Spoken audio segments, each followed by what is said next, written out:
Hello, the topic we are discussing today is research methods in social psychology. The objectives of this module are: after reading this chapter, you will be able to answer the following questions.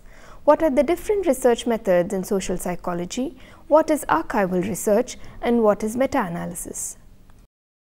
The field of social psychology relies heavily on empirical research. Empirical research is the systematic investigation of observable phenomena in the world, for example, behaviors and events. Researchers try to collect information about behaviors and events in an accurate and unbiased form. This information, which may be either quantitative or qualitative, enables social psychologists to describe reality in detail and to develop theories about social behavior. When conducting empirical research, investigators usually employ a methodology. Methodology is a set of systematic procedures that guide the collection and analysis of data. In a typical study, investigators first develop a research design and then they go into a laboratory or field setting and collect the data. Next, they code and analyze the data to test the hypothesis and arrive at various conclusions about the behaviors or events under investigation. Throughout this process, investigators follow specific procedures to ensure the validity of the findings. When investigators report their research to the wider community of social psychologists, they describe not only the results but also the methodology they followed. By reporting their methods, they make it possible for other investigators to independently verify their findings by replicating the study. Other investigators might wish to replicate the same study to see whether they can obtain the same findings in other settings with different human subjects. Through this process, investigators with different perspectives can identify and eliminate biases in the original study. If the results are replicable, they stand a better chance of being accepted by the other psychologists as reliable findings.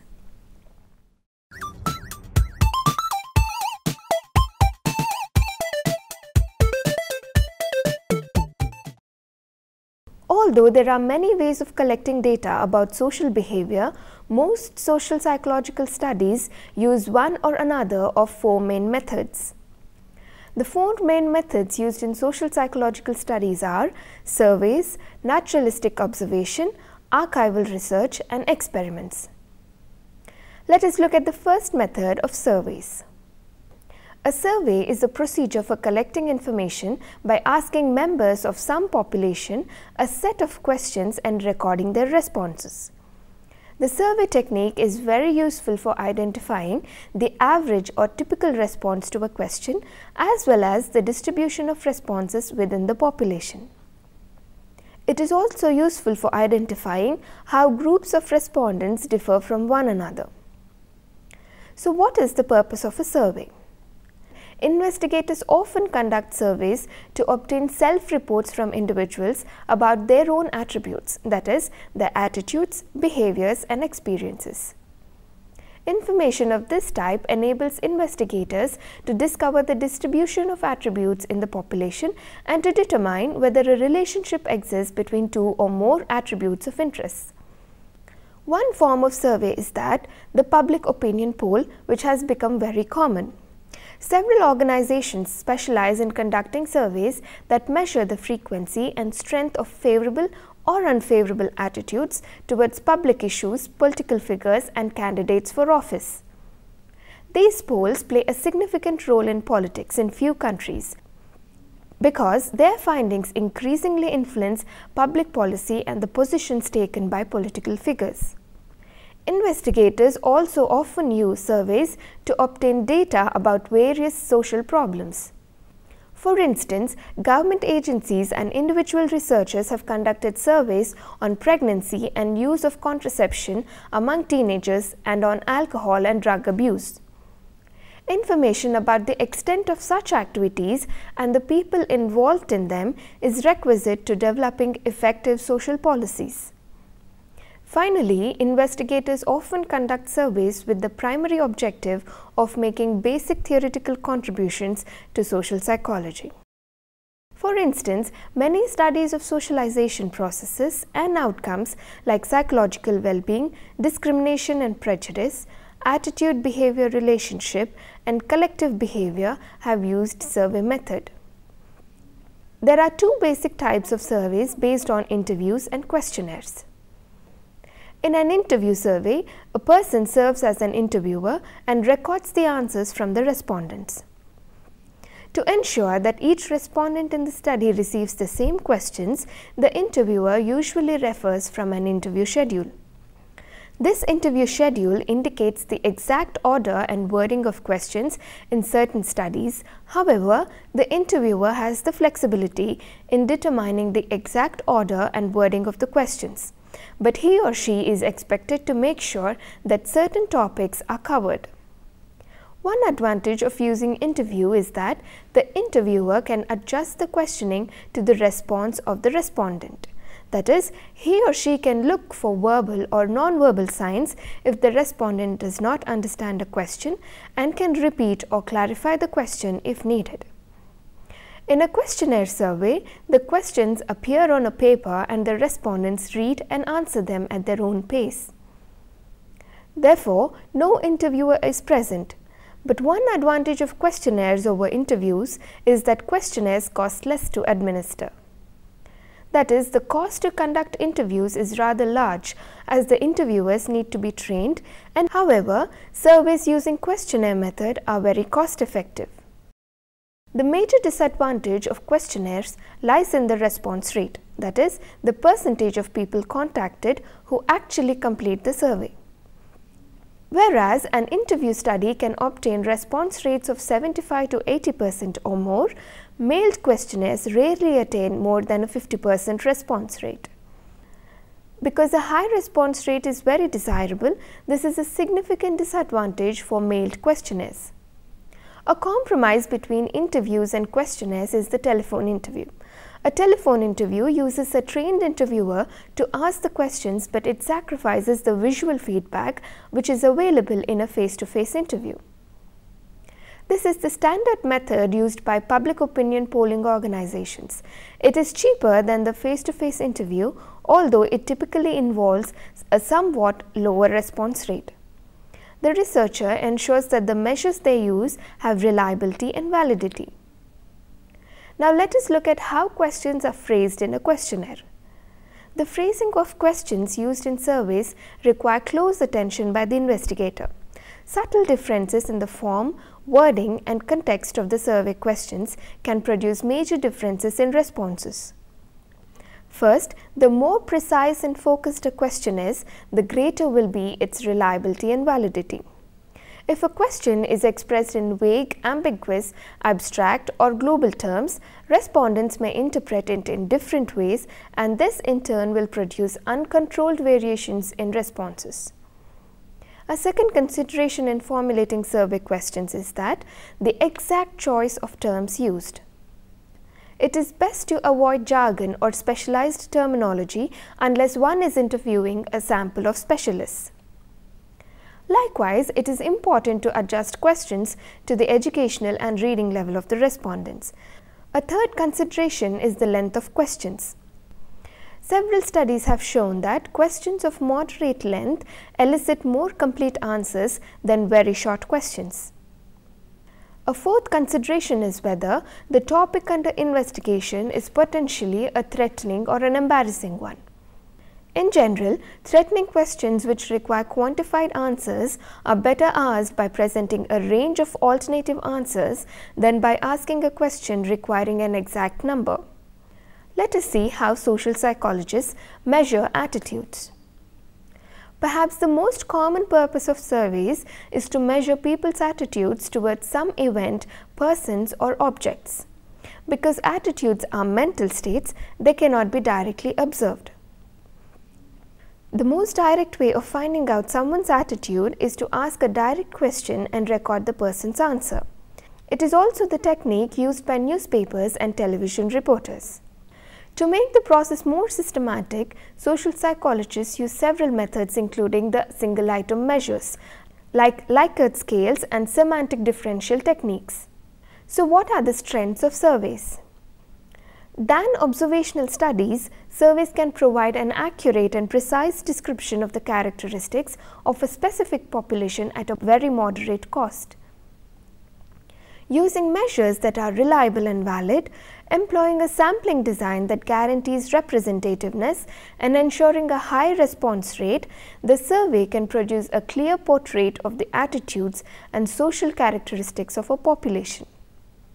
Surveys also has few weaknesses. Both questionnaires and interviews rely on self-reports by respondents. Under certain conditions, however, self-reports can be invalid sources of information. First, because some people may not respond truthfully to questions about themselves. Secondly, even when the respondents want to report honestly, they may give wrong information due to imperfect recall or poor memory, especially in surveys investigating the past, for example, asking them about historical events or childhood memories. Third weakness is that some respondents answering self-report questions have a tendency to fall into a response set. That is, they answer all the questions in the same manner. They may answer always agree or always disagree, or they may give extreme answers very frequently. If many respondents adopt a response set, this will introduce bias into the survey's results.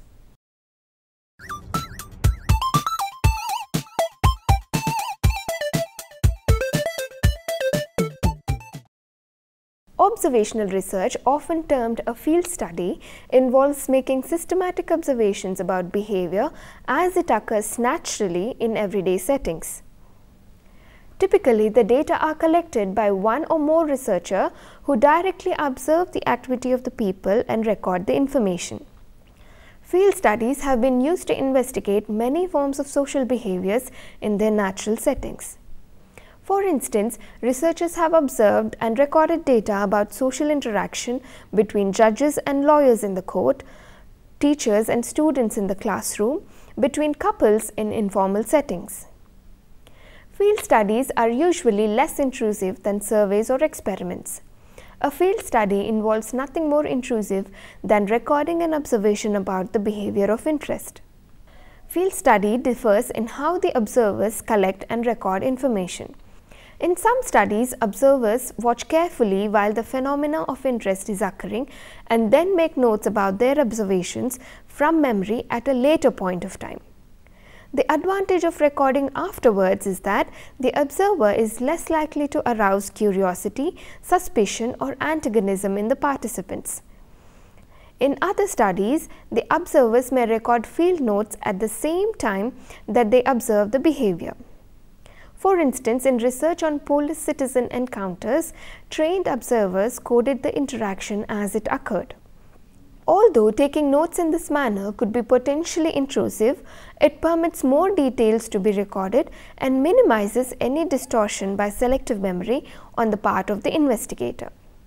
In few other field studies, researchers make audio or video recordings of interaction and then analyze the tapes later. The tape recordings may seem a superior alternative to the use of human observers, but this is not always the case. The use of recordings minimizes the information obtained, but it can also influence the behavior of the participants if they discover that they are being taped. Let us look at participant observation.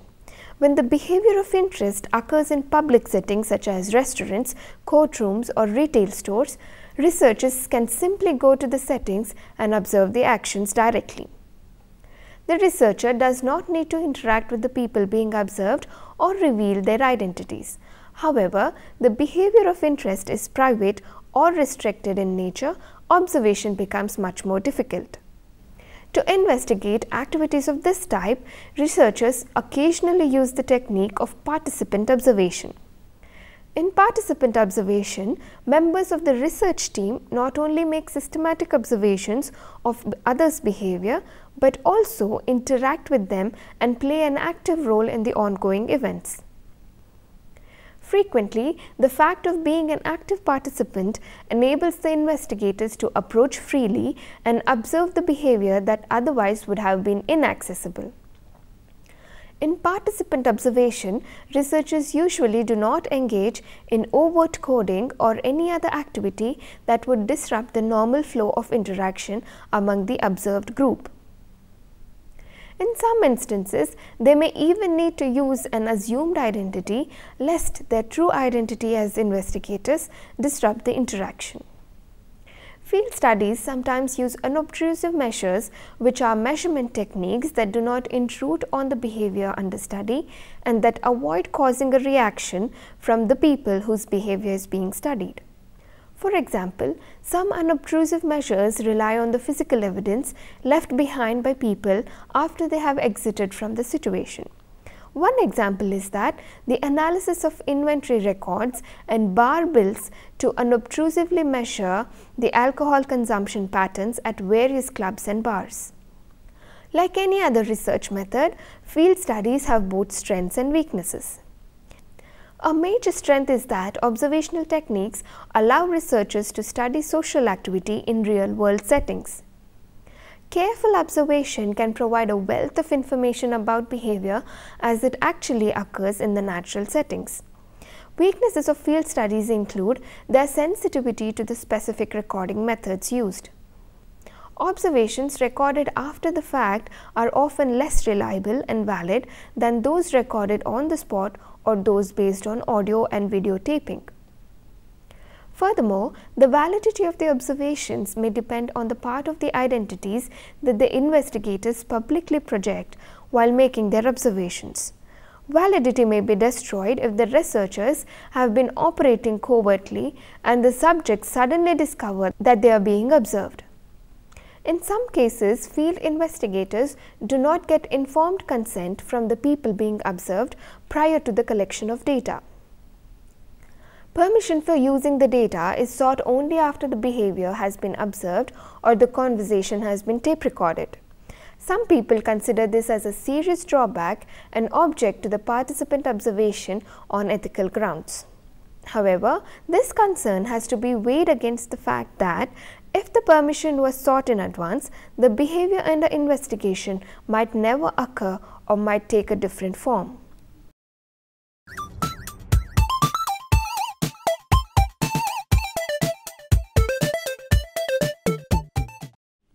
Although social psychological researchers often prefer to collect original data, it is sometimes possible to test hypotheses and theories by using data that already existed. The term archival research denotes the acquisition and analysis of information collected previously by others. When archival data of suitable quality exists, a researcher may decide that analyzing them is preferable to collecting and analyzing new data. Archival research usually costs less than alternative methods. There are many sources of archival data like government agencies, insurance companies, and banks. These typically entail overtime data with respect to various measures of financial and economic performances. Another source of archival data is newspapers. Newspaper articles are a rich source of information about past events. Let us look at some of the strengths and weaknesses of archival research. One significant advantage of archival research is comparatively low cost. By reusing existing information, the investigator avoids the cost of collecting new data. A second advantage is that investigator may complete a study more quickly than conducting a new research altogether. Thirdly, an investigator can test hypotheses about phenomena that occur over an extended period of time. But one major disadvantage of archival research is the lack of control over the type and quality of information. An investigator has no other choice but must work with whatever others have collected.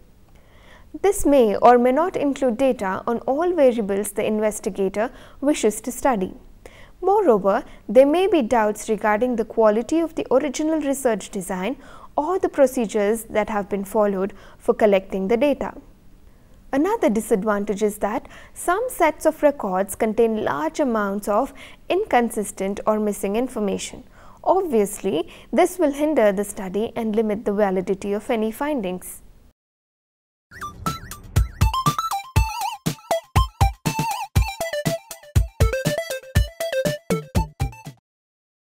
The experiment is most highly controlled method of research methodologies available to social psychologists, and it is a powerful method for establishing causality between variables.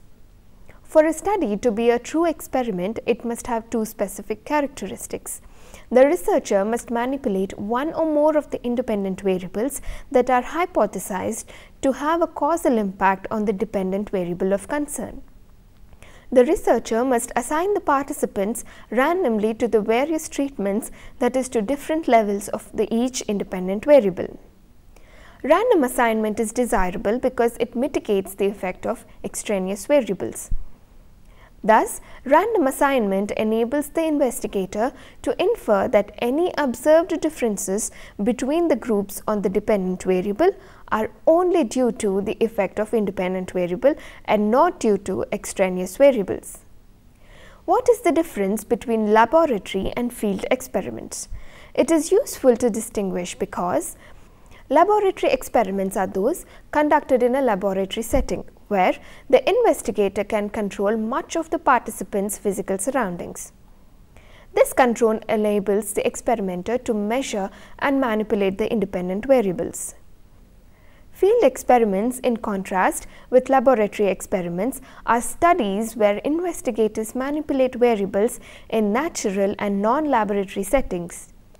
Usually, these settings are already familiar to the participants. So, compared with laboratory experiments, field experiments have a high advantage of external validity. When conducted in natural and uncontrived settings, they usually have a greater mundane realism than laboratory experiments.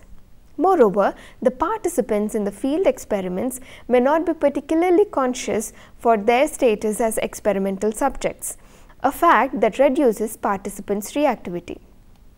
The primary weakness of field experiments, of course, is that in natural settings, experimenters sometimes have difficulty manipulating independent variables exactly as they wish and often have little control over extraneous variables.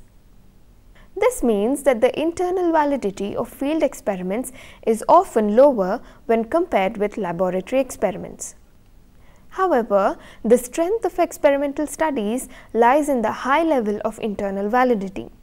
This makes experiments especially well suited for testing causal hypotheses.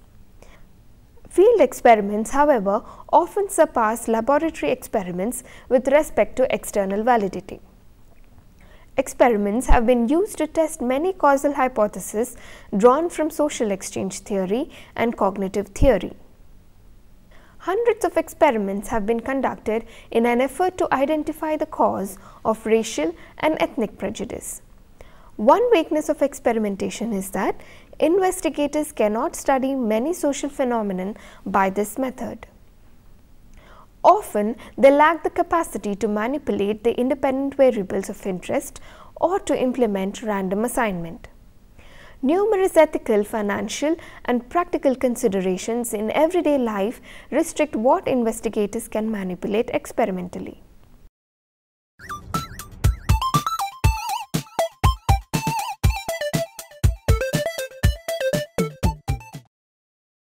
At various times, one would have probably noticed that some events appear to be related to the occurrence of others. That is, as one event changes, there would be a change in other event too. For example, when interest rates rise, the stock market often falls. When two events such as these are related in this way, they are said to be correlated or that a correlation exists between them. The term correlation refers to a tendency for one event to change as the other event changes. When a correlation exists, it is possible to predict one variable from the information that we gather about other variables. Using correlational method, social psychologists make careful observations of each variable and then perform appropriate statistics to determine whether and to what extent the other variables are related to each other. For example, to find out if there is a relationship between good mood and helping behavior, researchers collect data from participants using questionnaires that assess their mood fluctuations and how many times they are helpful to others every day, and how many times do they do a favor or make a donation, and based on the results they determine the relationship between good mood and helping behavior. However, this method only determines the relationship and not the cause and effect between the variables. Despite this drawback, this method has been useful in natural settings as a large amount of information can be obtained in a relatively short period of time.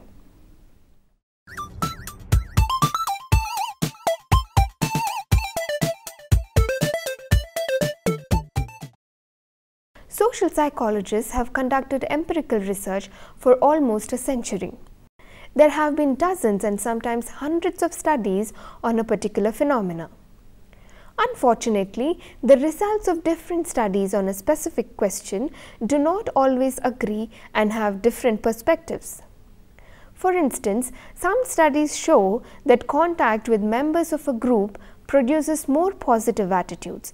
Few studies say that it produces more prejudice. Other studies may say that the contact has no effect on attitudes. What can we do in such a situation? Meta-analysis is a statistical technique that allows researchers to combine the results from all previous studies on a question to determine conclusively as to what they are saying. The researcher locates all previous studies on the question using computerized searches of libraries and databases. Then, the investigator applies statistics that measure how big the difference is between the results and averages the final result over all the studies that were located. Finally, let us look at research in diverse populations. For much of the 20th century, the participants in research by social psychologists were often Americans, middle class, and college students. In the past 25 years, there has been an increasing interest in studying racial and ethnic minority groups in the United States and members of other cultures around the world. While conducting research on diverse groups, one should take into account the cultural history and present socio-economic circumstances of that particular group. The measures that will be used must be linguistically equivalent, that is, questions or words have to be worded so that they are understood in the same way by all the participants. If the participants speak a different primary language from that of the instrument, a careful process of translation should be employed to produce equivalent instruments. And also, measures should be standardized or interpreted using data from the populations that are being studied.